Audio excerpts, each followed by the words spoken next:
This is the Power Break podcast number 267, titled Lamenting Your Way Out of the Pit. Hi, everyone. I'm Bob Brubaker, along with JT, as we hope you'll stay tuned as we seek to give you a little power in this break to help you succeed in the race of life. This, the Power Break podcast, with a focus on the spiritual, the mental, and the physical aspects, all to help you succeed in the race of life. For show notes from today's podcast, go to bobbrubaker.com and follow the link for the Power Break podcast. So good to see you, man. Your shirt actually is cheering me up because for some reason that yellow with the kind of tropical thing going on, man, it's good. Well, I like a fine variety of Hawaiian type shirts. You know, it goes with Florida, man. No, that's definitely true. You know what doesn't go with Florida is my beautiful weather, because in the mornings now it's about 50, and in the day it's getting up to maybe mid 70s, and then by the time it's you want to take your evening ride, if you are so inclined, it's beautiful, man. It's like 65. It's perfect. Oh my goodness. Maybe it's because I'm a little chubby that I like this kind of weather, but it's all good. Well, folks, we want to take a moment to thank everybody for listening to the Power Break podcast, for telling others about the podcast, and, of course, doing that one thing that you can really help us out, and that is leaving a rating and or review. Yeah, for sure, man. The 5 stars is so important when it comes to people being able to find something on any of, whether it be Spotify or iTunes or wherever you go. If there's not a 5-star rating, then it just makes things more difficult to find. So, and the other thing that I always like to tell people when they ask about our podcast is, when you're searching for it, make sure to tell people that it's the Power Break, and Power Break is one word. And yeah, because if they don't do that, it won't pop out. It's really hard to find. There you go. Thank you, JT. Good stuff. And folks, today we're talking about lamenting your way out of the pit. What comes to your mind, JT, with that title? Yeah, well, the first thing that comes to mind is what we discussed before we got started is, the look that was probably on my face when you introduced what a lament was, when you broke it down for me and told me how effective they are, and it's God's way of allowing you basically to vent, right? It's like being able to go to your boss and say, God, I appreciate everything you've done for me. This stinks. Can you do this for me? But your will, not mine, be done. Right? It's yeah, that's good. You just kind of break it down into those 4 stages. And when you did that for me, I was like, okay, so God really did provide a way for me to complain, for lack of a better way to put it. But then he also, provided a way for me to be reminded who he is, what he has promised to do, and that I need to turn it over to him. So that's the first thing that pops in my mind is I don't think people really get what laments are, what they're for, and most importantly, how effective they are, which is what you and I are going to really focus on today. Yeah, that's so important, because many people just complain, and that's really, complaint is a sin, and God really does not like us to go around complaining. Matter of fact, the children of Israel murmured and complained, and God was going to wipe them out just because he was tired of hearing their complaints. But you take that same complaint that you have and frame it within a lament, and all of a sudden it becomes something that is not only God honoring, but it also is the Spirit of God ministers to you while you're venting, emptying the cup, so to speak, and then God provides comfort through even His Word. So anyway, it's there in the Scriptures, and today we're going to be looking at that simply because of this. It's easy to fall prey to the pits of life: doubt, discouragement, grief, etc. And the lament is given by God as a provided way to come out of that pit. Now, this is not from a lament. It's actually, it's a kind of review of a lament from Psalm 40, verses 1 through 3, when David said, I waited patiently for the Lord, and he inclined to me and heard my cry. He drew me out from the pit of destruction, out of the miry bog, and set my feet upon a rock, making my steps secure. He put a new song in my mouth, a song of praise to our God. Many will see and fear and put their trust in the Lord.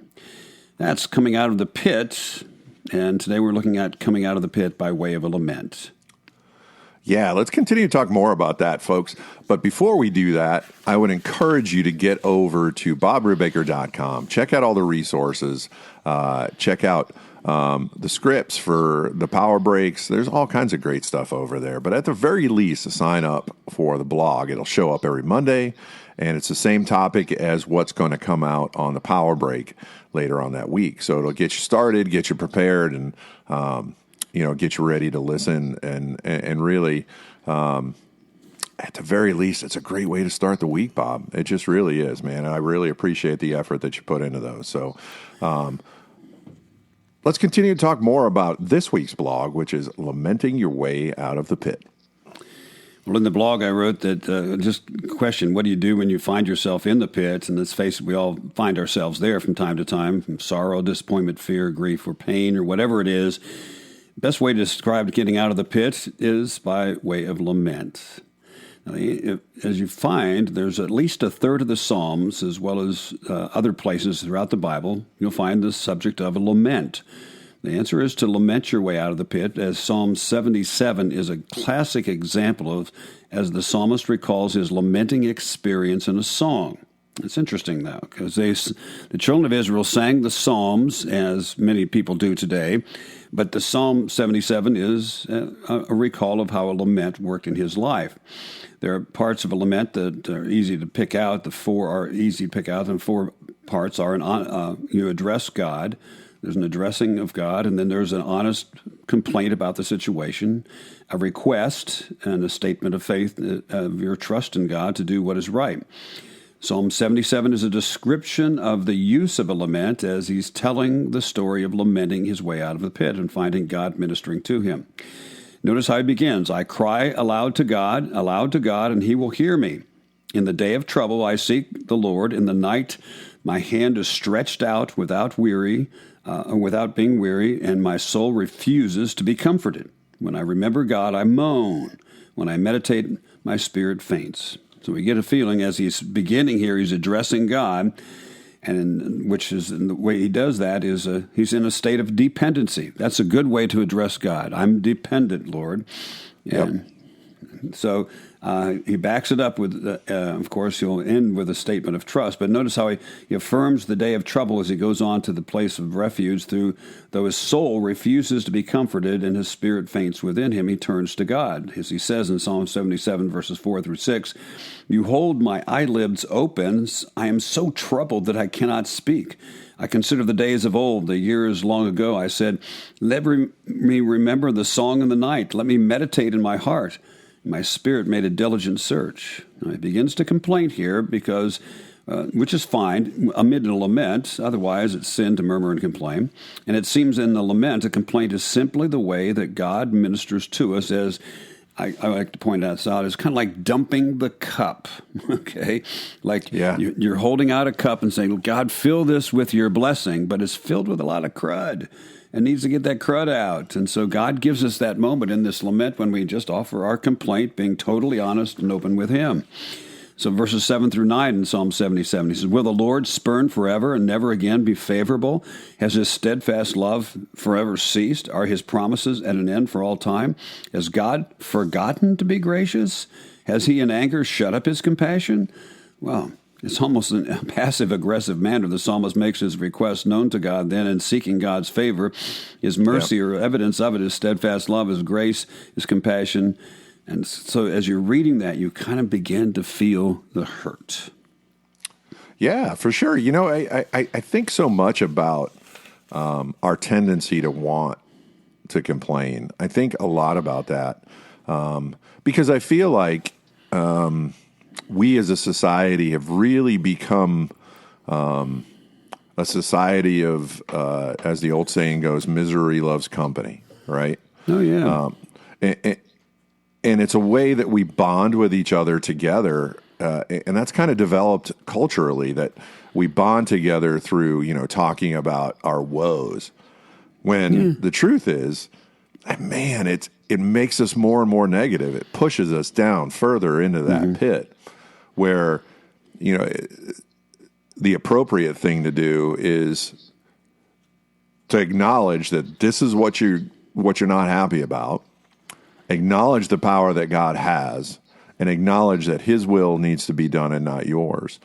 And once you do that, it's like you take responsibility for being unhappy away from yourself, which I love. You give yourself permission to walk away from it. Yeah. Because you're giving it to the only one that can make it better. Yeah. Because people can't make it better, but God can. Yeah, exactly. I mean, I don't, I love my family. I love my friends, but I also know that to rely on them, isn't fair to them, and it's not fair to me, and it's certainly not what God tells me to do. Exactly.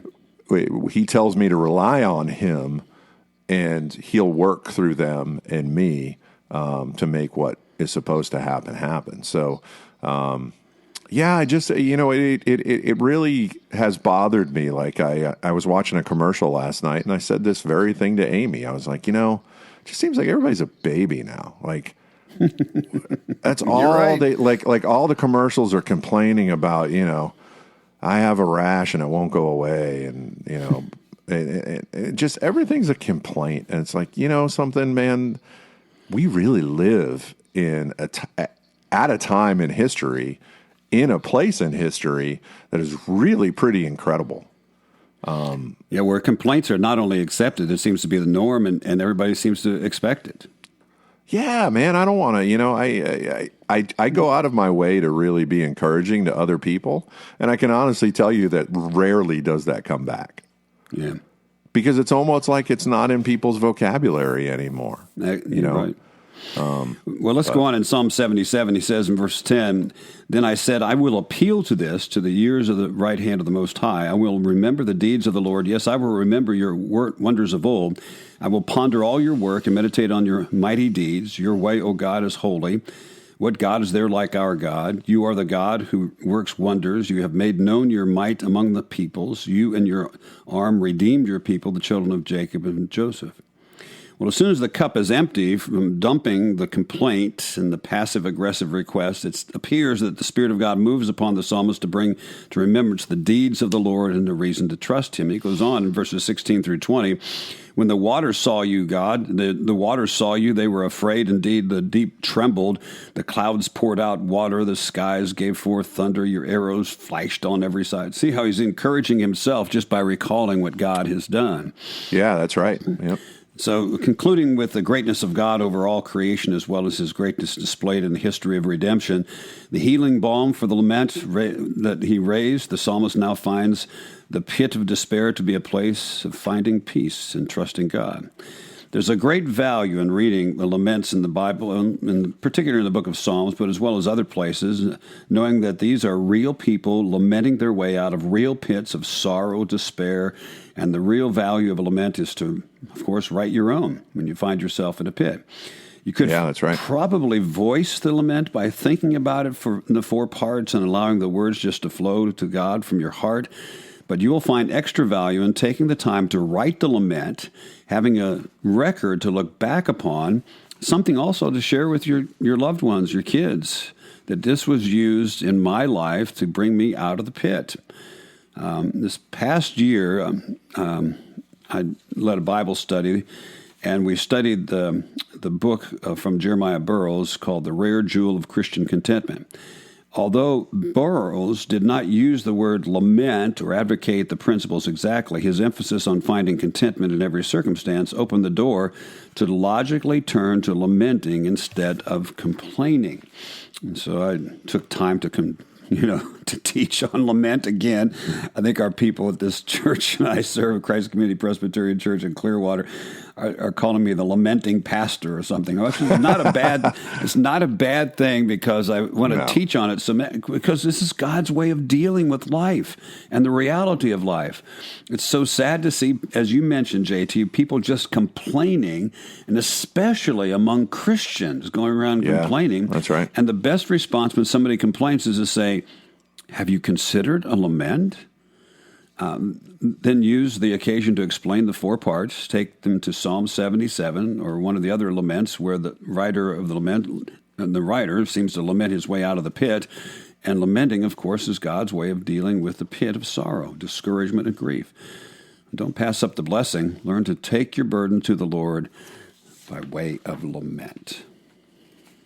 Man, so good, dude. And I also think about, when you said people may think of you as the lamenting pastor. People need to hear it, because you remember what happened when you downloaded a sermon on lamenting onto, Sermon Audio. Mm-hmm.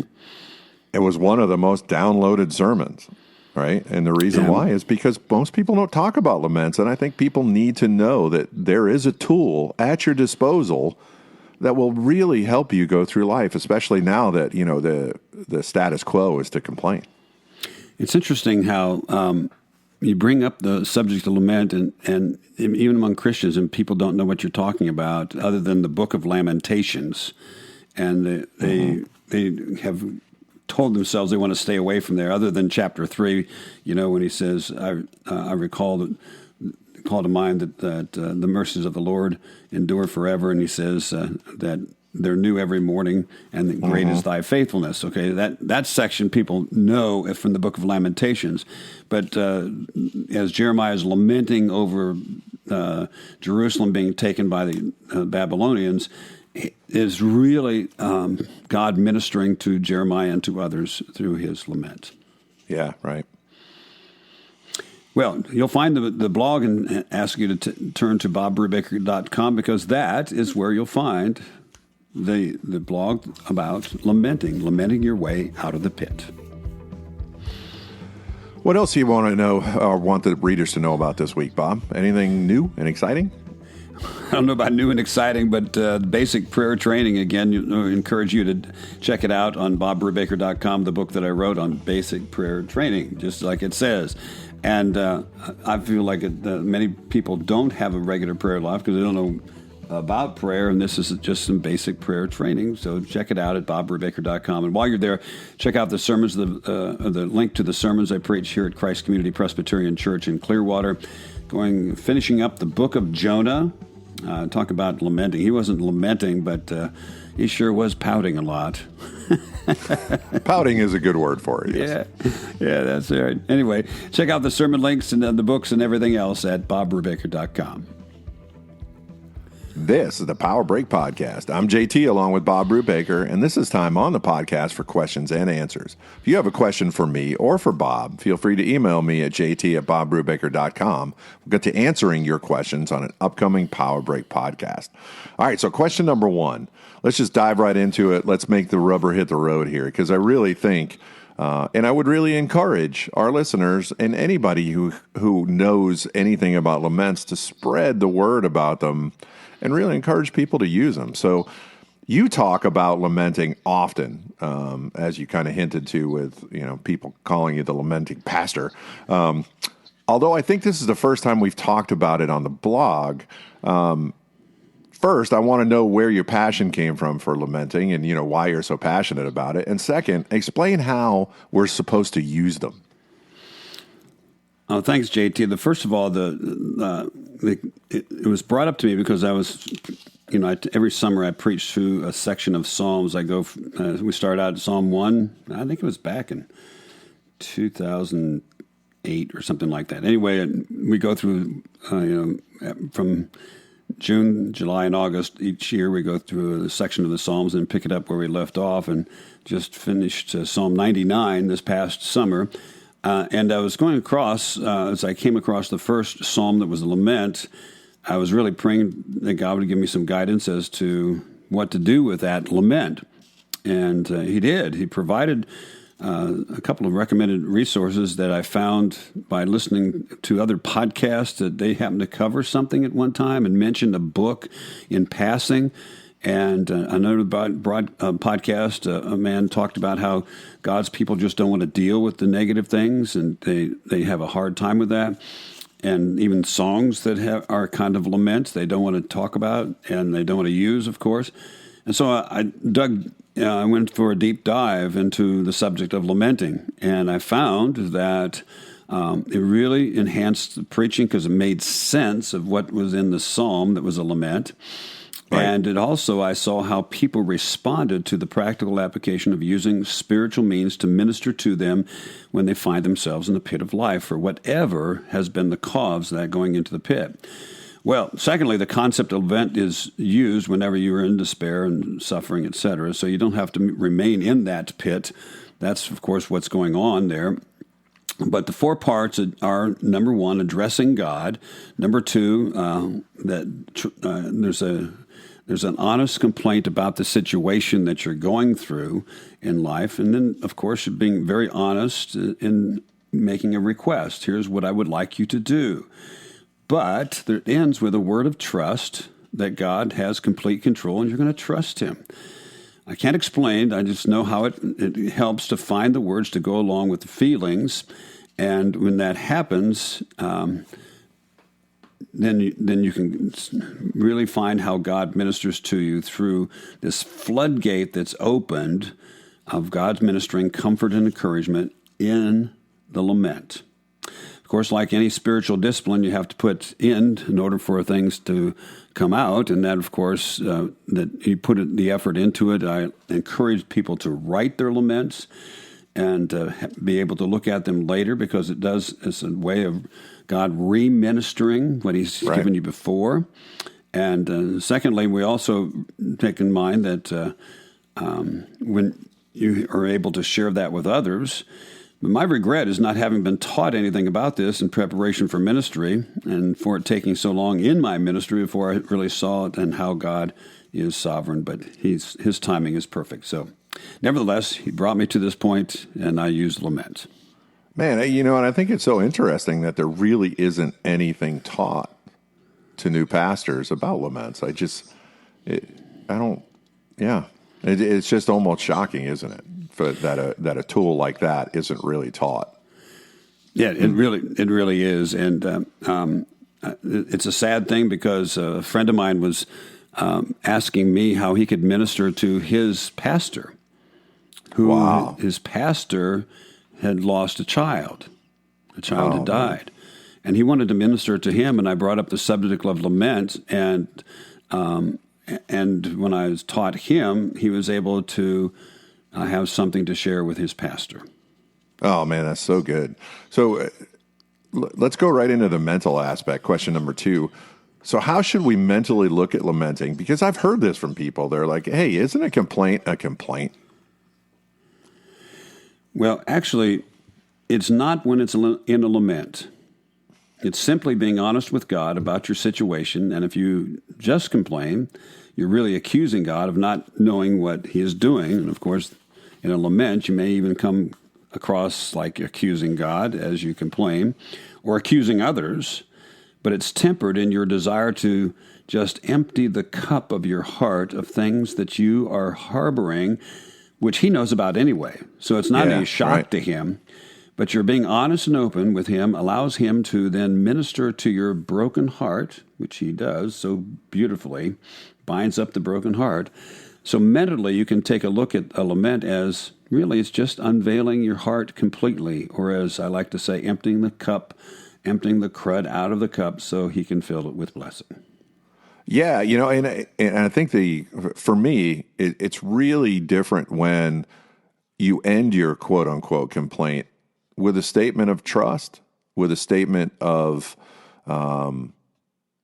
holiness in regard to God and who he is, and really you're letting it go at the end. You're not holding on to it. A complaint, you hold on to it, and you usually try to find the very next person that will listen to it, right? Exactly. Whereas a lament, it's, how I feel, this is how I feel, but I know who you are, and I know that you are going to work all things together for the good of those who love you.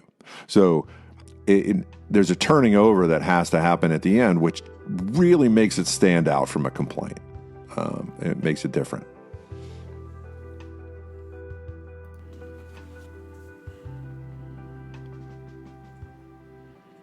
Yeah, so let's go into question number 3. As always, folks, we always turn to the physical aspects of life at the very end.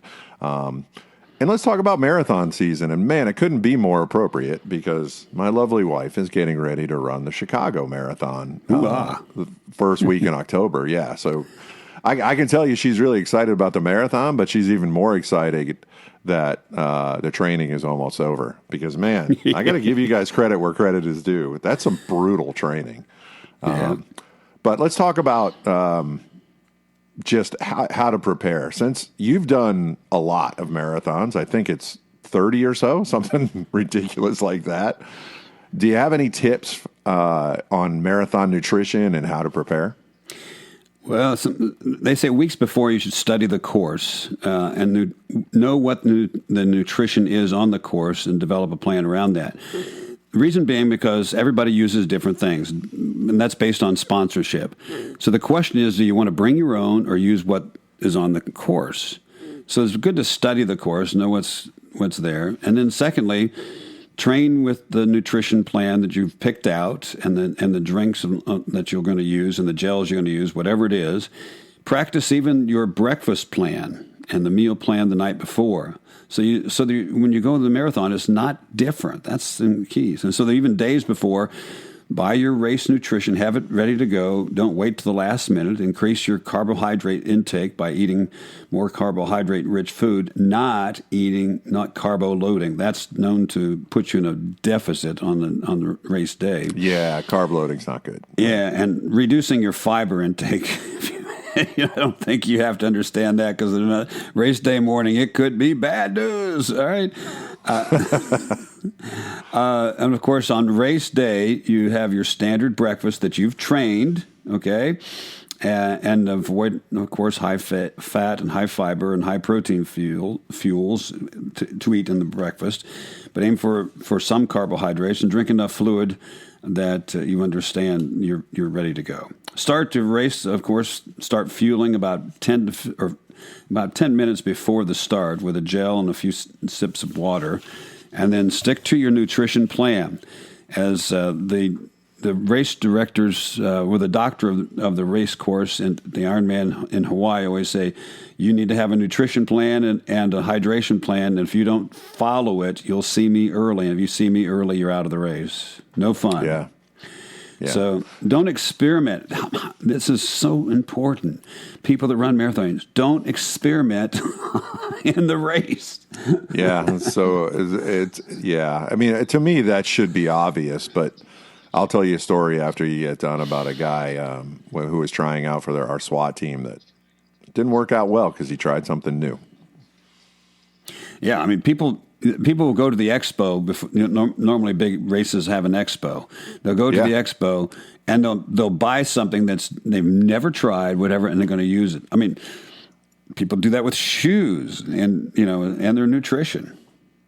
Yeah, that's it. Yeah, it's just so Amy's been really good about experimenting with what she can and can't do. And they kind of since the Boston Marathon bombing, you can't have backpacks. So she always ran with a hydration backpack. So she's had to really do some experimentation as far as, can I run with something in my hand? Is it going to mess me up? So she's really got all that experimentation out of the way before the marathon started. That's smart. That is super so smart. Important. Yeah. And so they have to, during the race, of course, make sure you do not just pass up an aid station, even if it's just a sip of water. Get something in all the time on that race. 26.2 miles is a long time to be running. Yep. And of course, don't overdrink because then you can go into hypernatremia. And don't use excessive salt, but make sure you get a good amount of electrolytes through the race. Otherwise, you'll go into, again, hypernatremia, and it's not fun. Yeah, the first marathon that Amy ran was the Marine Corps Marathon, which was an awesome experience. But she ended up, because she did so much training in Florida, her body wasn't used to how much drier it was up there. So she ended up with salt imbalance. Yeah. And towards the end, when you don't have enough salt, your body really makes you feel sick. It really is not good. So, yeah, it's so important just to stay on that. But I'll make the long story very short. There was a guy who tried out for SWAT, and he decided that he was going to take the advice of one of the guys that was already on the SWAT team that he was friends with, and take this 5-hour energy thing right before he showed up. And guess who was out on the very first athletic endeavor of the tryout? Was that guy. And he's already on a bag, and he was already taking in fluids. And I'm like, dude, what are you doing? He's like, oh, I took this thing. I'm like, have you ever taken one before? He's like, no. I'm like, well, now you're not on the SWAT team because you made a very poor decision. So anyway. Yeah, people do it all the time in marathons. Well, folks, it takes discipline to make a plan for nutrition, hydration, and practice it ahead of time and then stick to the plan, but it will pay off in the long run. Tee-hee-hee. Ooh, that was good. Well and done. as we always say, discipline does make the difference in all aspects of life. Check out today's show notes at bobbrubaker.com. Click on the Power Break podcast. Today is show number 267. And submit your questions by email to jt@bobbrubaker.com, and we'll get to answering those questions on an upcoming Power Break podcast. Okay, we might ask you to turn to bobbrubaker.com and click on the books, and go through the books, you'll find the basic prayer training. Check that out at bobbrubaker.com. Well, thank you for joining us for the Power Break podcast. Please subscribe and leave a review wherever you've downloaded the podcast, and check out news, Bob's weekly blog, notes, and other cool things at bobbrubaker.com. Listen next time for the Power Break podcast.